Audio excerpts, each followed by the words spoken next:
to our final break now, but do stay with us because coming up, we'll be hearing from a band that's about to make musical history by launching their 2020 debut album, Into Space. Stay with us.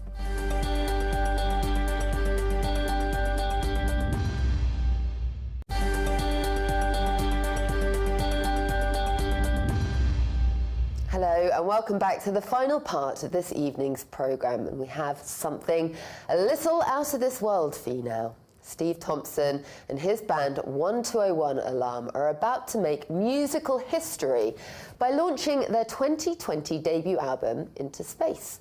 The band's music is inspired by interviews with leading experts in the field, mixed with jazz and electronic sounds, and now those beats are being taken to the moon on a NASA spacecraft. Tanya has been speaking to Steve about the band's new music and how this monumental mission came about. But before we hear from them, let's see the band in action.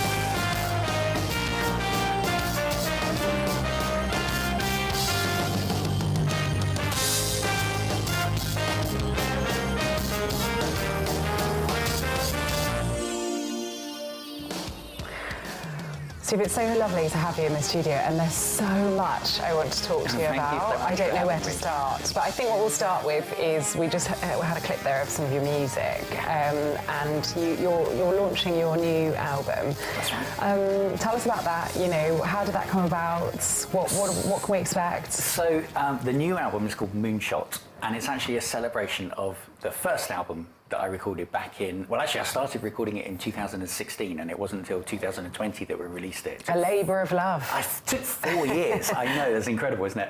So that album was inspired by science, technology, human endeavour, and in particular the moon landings of the late 60s and the early 70s, which has always been a sort of fascination of me. We can see the theme in the video. You can see the theme here, yeah, exactly, yeah. Sadly, that was not recorded on the moon, I'm afraid to say, but...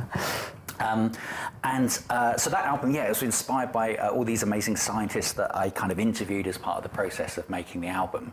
And then released it in 2020, and it was kind of embraced by the science community. And long story short, they've put it onto a spacecraft, and they're sending it to the moon. So it's being launched by NASA on the date that they have at the moment is Christmas Eve this year, and it's going to blast off and be put on the moon as kind of like an artistic sort of thing, essentially littering the moon with my album. But it will become the first, if the mission is successful, the first album on the moon. So that is incredible to have a sort of world first, especially in the world of music as well. Yeah, it's a bit unusual, isn't it? Yeah, I mean, incredible. Congratulations. Thank you. So how does it work? Are the astronauts going to be listening to your tunes, or, you know, where is it going to be put? I would love that, yes. So what the space community are really doing at the moment is exploring non-crewed missions. So that means that there's no human beings on the thing. They are obviously looking at that. There's plans to go back to the moon and at some point go to Mars. But 2023 and 2024 is really the kind of era of can we do this with robots? Right. And have some sort of autonomy with the machines that kind of land. And there's a big race to do that. So I think Japan tried last year, and unfortunately that didn't go so well. It went crashing into the moon a little bit quicker than they'd hoped, and that doesn't work anymore. But then India did it, and they landed a device on the moon. So this particular company that's sending up is Astrobotic, who have designed the Peregrine lander. And it's got a whole load of scientific equipment and stuff that they're doing. But as part of it, they put this call out. Has anybody got any kind of moon-based artistic sort of things that they might like to go to the moon? And I was like, I do. Please send this to the moon. So something I prepared earlier. Exactly, yeah. So I mean, obviously, there's a big passion about space and space exploration for you. I can tell just by speaking to you.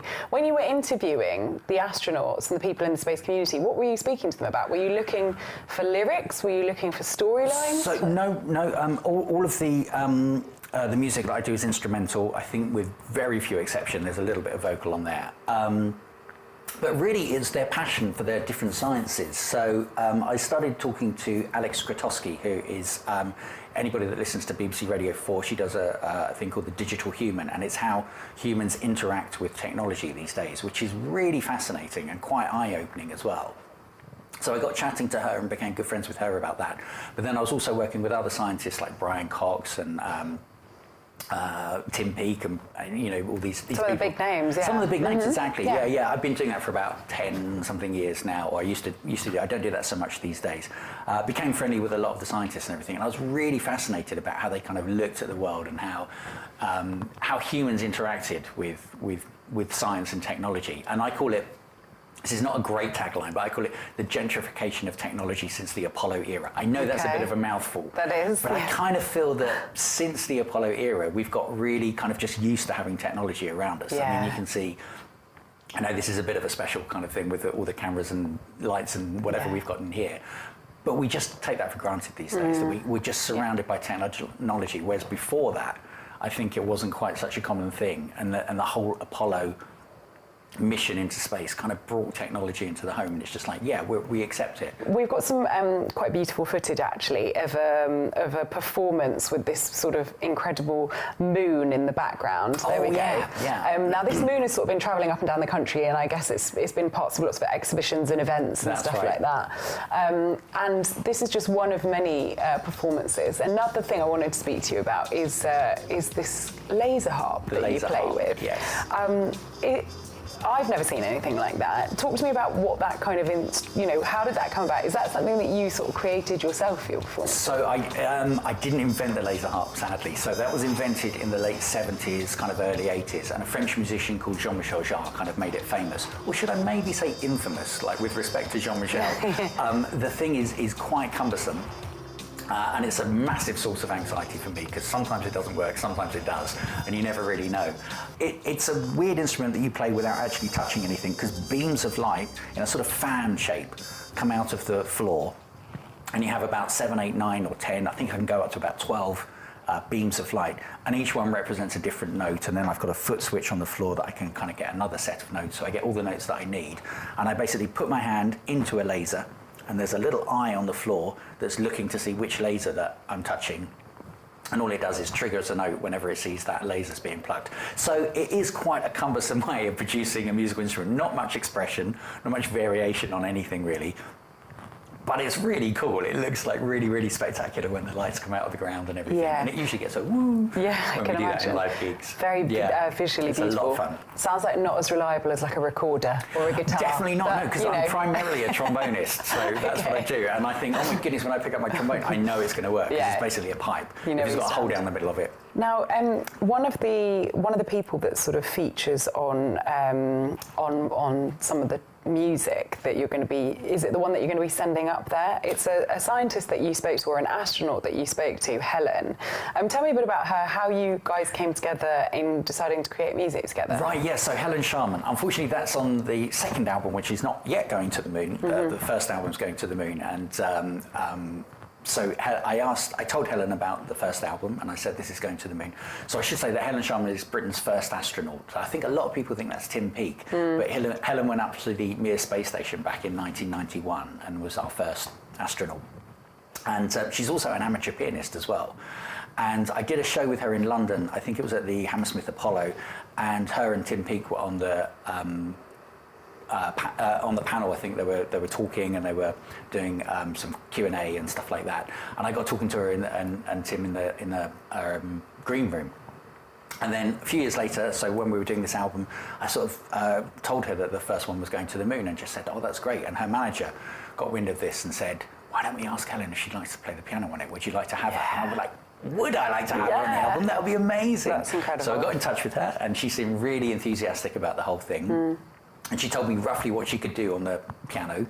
I think she was quite modest, actually, so I wrote her a relatively sort of simple piece, but, I didn't know what she could do. I didn't want to write anything like too ridiculous.